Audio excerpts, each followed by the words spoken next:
कार्यक्रम किया नारी शक्ति के इस पर रखा गया है। हमारी एक वर्कशॉप हो रही है नारी शक्ति। इसकी एक थीम है कन्या बचाओ। और ये कन्या बचाओ क्योंकि आजकल हम देख ही रहे हैं कि समाज की स्थिति कैसी हो रही है। आज समाज के अंदर जिस भारत देश की हम इतनी महिमा गाते हैं, है ना। भारत का तो अर्थ है कि भाग का अर्थ होता है प्रकाश, और रथ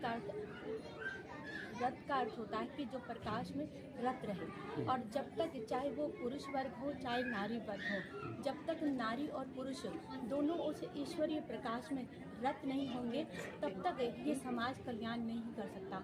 एक बार हमारे गुरुदेव सर्वश्री आशुतोष महाराज जी के पास कुछ समाज सुधारक पहुँचे और उन्होंने महाराज जी से कहा कि महाराज जी, क्या आप समाज को सुधारना चाहते हैं? तो महाराज जी ने कहा कि मैं समाज को सुधारना तो चाहता ही हूँ, लेकिन जब तक ये समाज सुधर नहीं सकता, जब तक समाज जागृत नहीं हो सकता। और जागृत समाज कैसे होगा?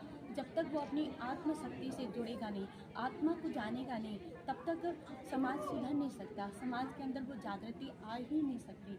इसलिए महाराज जी ने कहा सबसे पहले है समाज सुधरेगा कैसे? जब तक समाज जागेगा नहीं तो समाज सुधर नहीं सकता।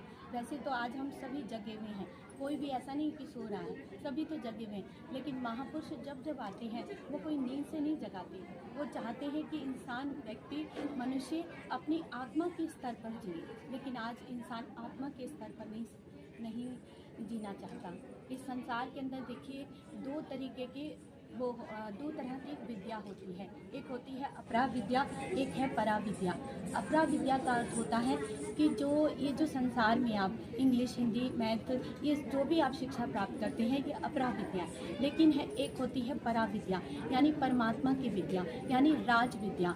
और इस विद्या के आगे ये सारी विद्या गौण है ना। यही विद्या राज विद्या है और इस विद्या को कहा जाता है ब्रह्म ज्ञान, है ना। और जब आप देखिए, चाहे स्वामी विवेकानंद जी हुए, चाहे आप मीरा की बात करें, राधा की बात करें, इन सब के पास ये परा विद्या थी, परमात्मा की विद्या थी। और तभी तो जब तक नारी सशक्त नहीं हो सकती, जब तक नारी सशक्तिकरण का अर्थ ही यही होता है कि नारी उस शक्ति से जुड़े जो माँ जगदम्बा। आप देखिए कि हमारे संस्थान में महिलाओं को कैसे जागृत किया जाएगा कि आप अपने शक्ति को पहचानें?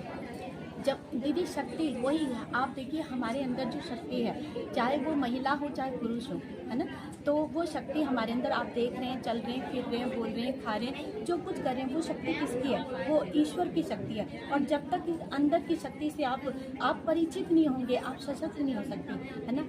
नारी को कहा जाता है नारी कोमल है, कमज़ोर है, अबला है, लेकिन नहीं, वही नारी आप देखिए सीता को देखिए, माँ सीता को, है ना। माँ सीता ने रावण के आगे एक तिनका ही किया था और वो रावण माँ सीता को छू भी नहीं पाया। उस तिनका क्या था? वही भक्ति की शक्ति, वही नारी की शक्ति। ये नारी की शक्ति थी, ये उस भक्ति की शक्ति थी। नारी जब तक अपनी आत्मशक्ति थी वो, उसके कारण वो रावण उन्हें छू भी नहीं पाया। अच्छा, आज जो कार्यक्रम है जिसमें इतने लोग जो महिलाएं यहाँ पर जुड़ी हैं, लोग संस्था की महिलाएं हैं या फिर नहीं, बाहर से भी आए हैं भैया।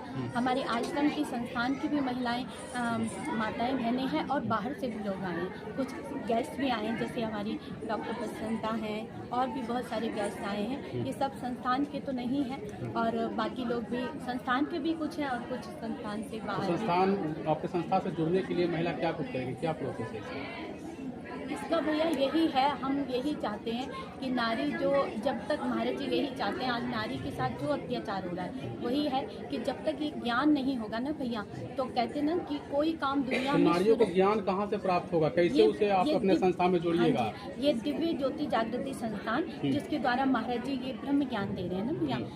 क्योंकि आप देखो, दिव्य ज्योति जागृति संस्थान जो नाम से ही अपना परिचय दे रही है, दिव्य ज्योति जागृति संस्थान, यानी हर इंसान के अंदर वो दिव्य ज्योति है जिसको आशुतोष महाराज जी जागृत कर रहे हैं। और तो जागृत कर रहे हैं वो तो ठीक है, वो सारी की बातें ठीक है, लेकिन उन महिलाओं के लिए आपकी बातें कैसे पहुंचेगी जो अभी तक जो आपकी संस्था को नहीं जानती है, उनके पास कैसे बात पहुंचती है? भैया उनके लिए हमारे संस्थान में कथाएं हो रही है ना। हमारा यूट्यूब एक चैनल है, उसमें राम कथा, हरि कथा, भजन, सत्संग सब कुछ हो रहा है। अभी आप देखिए कुंभ में जाइए, हमारा बहुत बड़े स्तर पर कार्यक्रम रखा गया है। वहाँ पर एक ही समय में 4-4, 3-3 कथाएं हो रही है। बहुत बड़े स्तर पर हमारा कार्यक्रम हो रहा है। कुंभ में आप देखिए बहुत बड़े एकड़ में हमारा सेक्टर 9 में हमारा पंडाल लगा हुआ है भैया, वहाँ जाकर भी आप ये मतलब ऐसे कुछ सोशल भी कार्यक्रम हो रहे हैं जिसके माध्यम से जो नारी है अपने मतलब वजूद को जान रही है नारी, है ना। नारी को पुरुष वर्ग हमेशा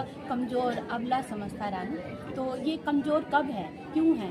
क्योंकि वो अपनी शक्ति को भूली है। जैसे जगत जननी माँ जब वो अपनी शक्ति को जान गई तो उन्होंने भी महिषासुर का वध कर दिया, लेकिन कब? जब वो शक्ति को जान गई। अच्छा, अभी तक आपकी संस्था से कितनी महिलाएं जुड़ी हैं?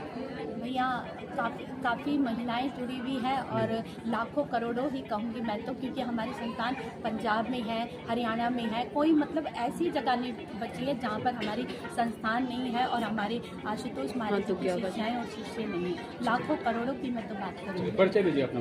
मेरा नाम हाँ, मेरा नाम भैया सोनिया भारती। संस्था में क्या हुई आप?